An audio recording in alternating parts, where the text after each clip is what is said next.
ज्यावेळेस आम्ही लहान असायचो त्यावेळेस आम्ही बापाच्या कायम दबावाखाली जीवन जगायचो. आई म्हणते हे करू नको बाबा रागवतील, ते करू नको बाबा रागवतील, शाळेत जा बाबा रागवतील, अभ्यास कर बाबा रागवतील, हे कर बाबा रागवतील, ते कर बाबा रागवतील. अरे आम्हाला फक्त बापाच्या रागवण्याचं लक्षात आलं, पण बापाच्या रागवण्याच्या पाठीमागचं प्रेम मात्र कोणाच्या लक्षात नाही रे आले दादा. प्रेम मात्र कोणाच्या लक्षात नाही आलं. 2 वेळच्या जेवणाची जी काळजी घेते ना तिला आई असं म्हणतात बघा कडे. 2 वेळच्या जेवणाची जी काळजी घेते ना तिला आई असं म्हणतात. पण आयुष्यभरच्या जेवणाची जो काळजी घेतो ना दादा त्याला बाप असं म्हणतात. किती बाप कष्ट करतो रे तुम्हाला माहित आहे. अरे बापाची चप्पल जरी तुटली, अरे ऐका ना महिला मंडळ पुरुष मंडळ, त्या बापाची चप्पल तुटली ना तर तो बाप दुसरी चप्पल नाही घेत बघा. बापाची तुटलेली चप्पल बाप सुतळीनं बांधतो, पण मुलाला मात्र 2-3 हजाराचा बूट घेऊन देतो. तो म्हणजे बाप असतो बघा. बापाचं बनेल फाटलं तर बापाचं फाटलेलं बनेल बापानं गाठीनं बांधलं, पण मुलाला जर चांगले जर कपडे जर घेऊन द्यायचे म्हणले तर बाप 4-5 हजार रुपये डोळे झाकून आपल्या मुलाच्या हातात देतो. हा दादा बाप असतो. अरे दादा मुलाला चांगली मोटरसायकल घेण्यासाठी बापानं स्वतःची सायकल विकावी, बापानं स्वतः चालत चालत जावं, पण मुलाला मात्र चांगली चांगली मोटरसायकल घेऊन दिली. अरे दादा बाप आजारी पडला, बाप दवाखान्यामध्ये कधी नाही जातो दादा. बाप दवाखान्यामध्ये नाही जात. त्या बापाला विचारलं तुम्ही दवाखान्यामध्ये का जात नाही? बाप म्हणतो मी जर दवाखान्यामध्ये गेलो ना तर माझ्या दवाखान्याला पैसे लागतील, आणि दवाखान्याच्या पैसे जे जातात ना त्या पैशामध्ये माझ्या मुलाचं शिक्षण पूर्ण होईल हे तो विचार करतो ना दादा. त्याला बाप असतो बघा, लक्षात ठेवा. बाप म्हणजे कोण? बा म्हणजे बलवान आणि ब म्हणजे पाठिंबा. आपल्या लेकराच्या मागे कायम ज्याचा बलवान पाठिंबा असतो बरोबर दादा तो बाप असतो बघा, लक्षात ठेवा. आजपर्यंत लोक सांगत आली आई आई म्हणजे आई म्हणजे काय? आ म्हणजे आत्मा, ई म्हणजे ईश्वर, या दोघांचा संगम म्हणजे आई आहे. पण बाप काय असतो हे सदा तुम्हाला आता कळालं. एक वाक्य सांगून दादा, आजकालची दादा लोक लग्न झाल्यावर जरा थोडस मोठं झालं तर वाटतात आम्ही मोठा झालोय. लोक दादा आपल्या बापाकडे लक्ष देत नाहीत. आपल्या एक वेळ आपल्याला सासऱ्याला देव मानतात पण बापाकडे साधं टुकून सुद्धा बघत नाहीत.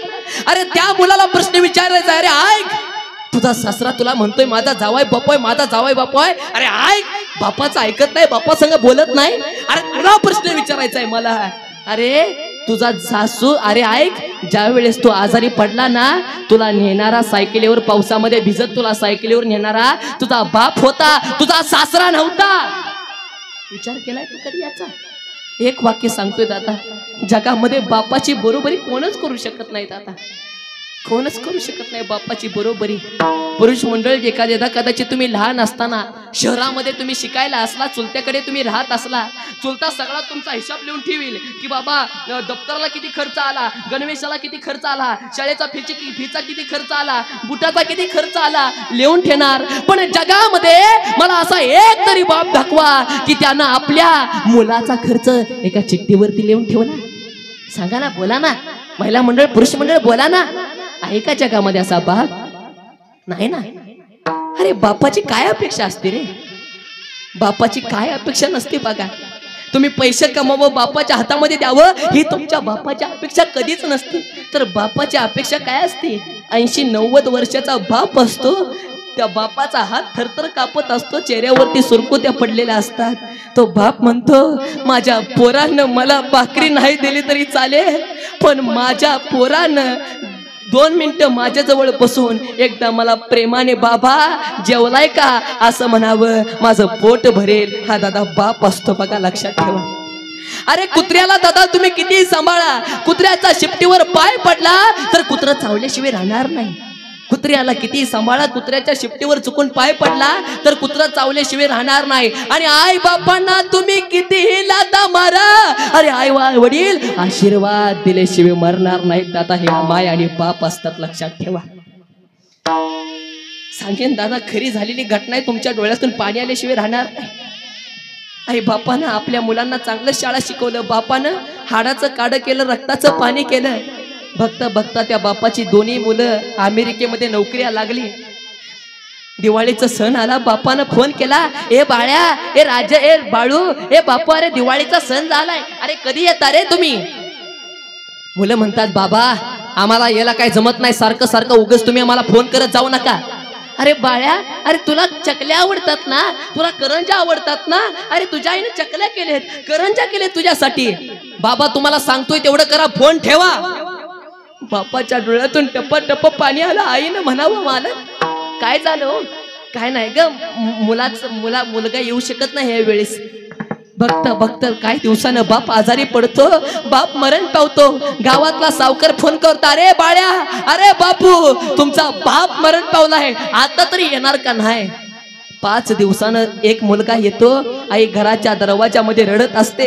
मुलगा चालत चालत येतो. आई धावत धावत जाते महाराज, अरे आई धावत धावत जाते महाराज. मुलाच्या गळ्यामध्ये पडते, डसा डसा रडते. मुलाच्या डोळ्यातून टप्पा पाणी पडतं. ते पाणी मुलाच्या पाठीवरती पडतं. मुलाची पाठ ओली होते आणि आई म्हणते, बाळ्या, अरे ए बाळ्या, बाळ्या आत्ता आला का र बाळ्या? तुझा बाप तुझी लय आठवण काढायचा र बाळ्या. बाळ्या माहित आहे बाळ्या, उन्हाळ्याच्या दिवशी ना तुझा बाप आंबे काढायचा, म्हणायचा माझा बाळू येणार आहे, माझा बापू येणार आहे, माझ्या बाळ्याला कैऱ्या फार आवडतात. हे बघ वाटत होतं र तुमच्या बापाला. तुम्हाला नाही दिसणार तो, तुम्हाला कधीच दिसू शकणार नाही तुम्हाला.